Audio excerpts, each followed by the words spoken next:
Sir మీకు రేవంత్ రెడ్డి గారికి చాలా దగ్గర సంబంధం. లైక్ మీరు ఆయన సొంత అన్నతమ్ముళ్ళ అంటారు.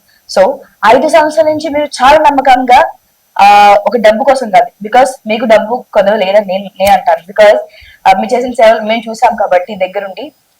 సో ఇంత సన్నిహితమైన మీకు ఇప్పటి వరకు ఎందుకు గెలుపు రుచి చూడలేదు? మీరు చాలా వరకు ఆయన చేసిన టుషే.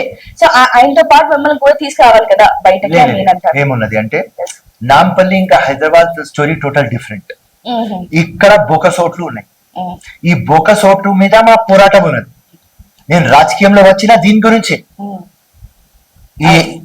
ఈ ఓల్డ్ సిటీకి హైదరాబాద్ కి ఒక లంగ దొంగపాటి ఎంఐఎం ఉన్నది.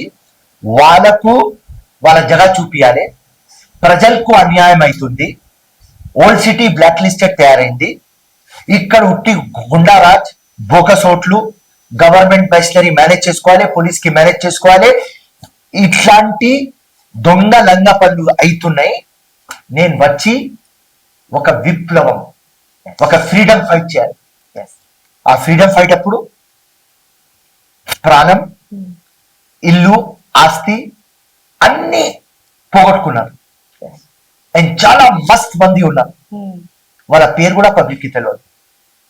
కానీ వాళ్ళ కృషి వల్ల మనకు ఇవాళ ఫ్రీడమ్ వచ్చింది. అట్లనే ఒక క్రాంతి ఉన్న వ్యక్తి నేను తప్పకుండా మార్పు తీసుకోవద్దామని రాజకీయంలో వచ్చిన. లేకుంటే నేను రేవంత్ అన్న దగ్గర పోయి చెప్పేది, నాంపల్లి వద్దురామే, నాకు నిజామాబాద్ పోతా, ముషీరాబాద్ పోతా, జూబ్లీస్ పోతా, ఏదో చెప్పేది. సో ఆయన కూడా ఒకటే ఉండేది, నువ్వు నీ ఫైట్, నువ్వు ఒక గుడ్ బ్యాట్స్మెన్, నువ్వు నాంపల్లిలో గెలవాలి. నాంపల్లిలో గెలిచి నువ్వు నాతో మినిస్టర్ కావాలి.